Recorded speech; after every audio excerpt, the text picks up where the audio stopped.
What's up, guys? Welcome to the Line Change. In this video, we are going to continue our goals and expectations series. In this video, we're going to be talking about Jonathan Lekkerimaki and what his goals and expectations are for this upcoming 2025-26 season. Before we do that, as I always do, I want to give a quick shout out and thank you to my sponsor, Gassy Jack Art, maker of that amazing artwork you see there right there. See Green Hughes right there, and you see PD right there. You guys can check them out at gassjacart.com. You can also check him out on Instagram at gassjackart. There is a link to his website in the description down below. So let's go ahead and dive into this article from our friends at Canucks Army, written by Jacob Fraser. And he goes on to say, heading into the 2025-26 season, it seems that Jonathan Lekkerimaki will most likely start in Abbotsford. This may not be where Vancouver Canucks fans had hoped the former 2022 15th overall pick would be at this point in his career, but being just 21 years old, it's still not time to hit the panic button on Lekkerimaki's potential as a future top six winger. Though it's expected that Lekkerimaki will begin the year in the AHL, we can assume he will earn some opportunities to play up in the NHL next year, much like he did last season. The biggest thing to hope for is that he can have a big impact in Abbotsford and play more consistently from game to game. Last season, the young Swede showed flashes of excellence with multiple scoring streaks throughout the year. But like any young player, he had some droughts where he was held pointless for multiple games. Heading into this year, the goal for Lekkerimaki should be to limit the stretches where he struggles to score, and when given the opportunity to play with the big club, show more consistency shift to shift. Playing alongside the likes of Archie Baines, Linus Karlsson, Max Sasson, and Neil Zaman, depending on who makes the Vancouver Canucks, will give Lekkerimaki some great opportunities to play with high-end AHL players and continue his development for another season. When it comes to getting the call-up to Vancouver for himself, getting quality minutes in the team's middle six, and mixing in some power play time here and there would be ideal for his development, continuing to take a step forward before hopefully becoming a full-time NHLer in the near future. So let's take a look at what exceeding expectations would be and what would look like for Jonathan Lekkerimaki. Is it unfair to even discuss the possibility of Lekkerimaki making the team out of camp? Maybe a little. That being said, this would certainly exceed expectations.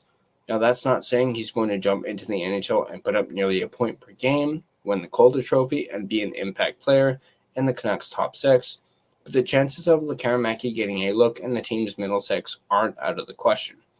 If Lekkerimaki can make the opening night roster and keep his spot in the lineup, this would be a good sign of a better season than what was expected, assuming in this case that he's able to play a full season in Vancouver, scoring somewhere between 15 to 20 goals and somewhere around 35 to 40 points would be a very successful first season for the 21-year-old. Playing consistent third-line minutes, being able to jump up into the top six when needed, and potentially earning some power play time would be a great step. It would be another sign of exceeding expectations. Now, let's take a look at what meeting expectations look like for Jonathan Lekkerimaki this upcoming season. Now, a more realistic season for Lekkerimaki would be to start the year in Abbotsford. The expectation currently is that he will do so, but will get some opportunities with Vancouver. It's hard to predict or set an expectation for point totals throughout the stints he may see in the NHL, but based on his 24 games and 6 points last season, the biggest thing to expect would be improvement off those numbers. Assuming he plays around that 24-game mark once again, scoring 6 goals, 1 every 4 games, while adding forces for a nice round number of 10 points would be a fair number to reach for. The biggest thing to expect from Lekkerimaki is being more consistent at the AHL level, producing at a point-per-game level and leading the way in goal scoring on the Abbotsford team. Additionally, having a prominent role on the team's power play would be a very satisfactory season for the Canucks' top forward prospect, showing consistency in the AHL and continuing to show flashes of potential and growth in the big leagues is the key to meeting expectations this season. Now, let's take a look at what below expectations would look like for Jonathan Lekkerimaki. Below expectations would be Lekkerimaki not being able to improve on last season. If he were to struggle at the start of the year in Abbotsford, that would likely diminish his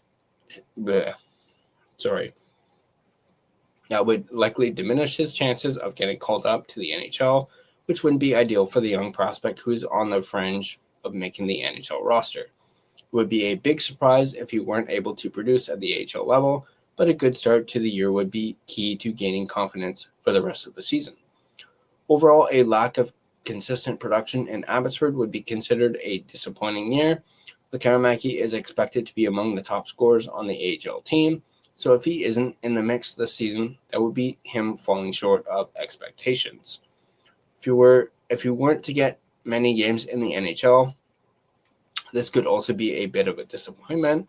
However, he should be one of the first call-ups if injuries to the Vancouver roster occur, as long as his play in Abbotsford is strong. The goal for this year is to impress at the AHL level, and when given his chances in the NHL, make the most of it.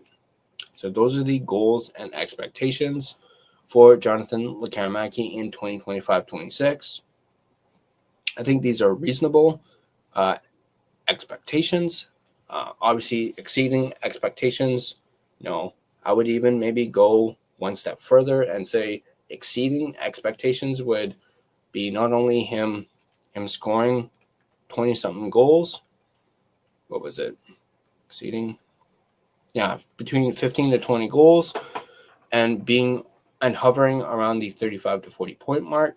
I'll take it one step further and say it would be exceeding expectations if he did all that, possibly a little bit more. Maybe instead of 15 to 20 goals, 20 to 25, and maybe 40 to 45 points, maybe even 50 points.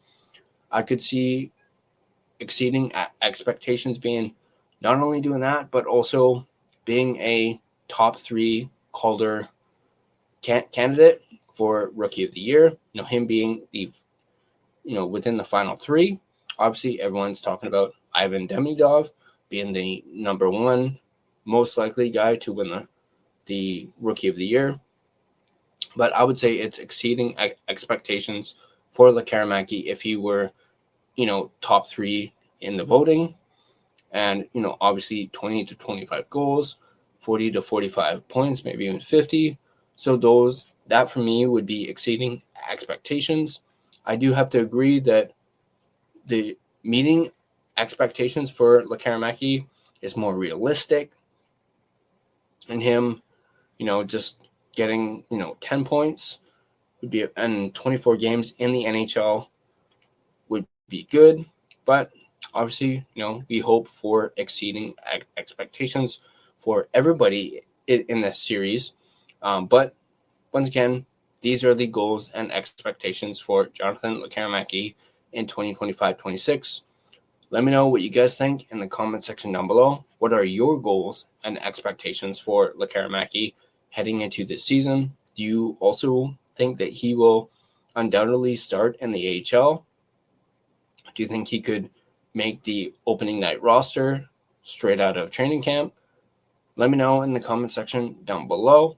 And as always, if you guys like this video, be sure to hit that like button. If you want to stay up to date on all your Vancouver Canucks content, be sure to smash that subscribe button and turn on your notifications so you don't miss a single video. You can find us on social media. You can see our social media platforms right there. Find us on Facebook. Just search The Line Change. Find our Facebook page. You can find us on Instagram at The Line Change, on X at Line Change Van, on TikTok at the TLC Podcast. When you can't see on there is Blue Sky. You can find us on Blue Sky at The Line Change. Feel free to give us a follow on Blue Sky as well as all of our other social media platforms. You can, if you prefer an audio version of this podcast, you can find us on both Spotify and Apple Podcast. On Spotify, feel free to give us a follow as well as rate and review us. It is, of course, greatly appreciated and really helps out the podcast. But that's going to do it for me in this video. As always, let's go Canucks, and I'll see you guys in the next video.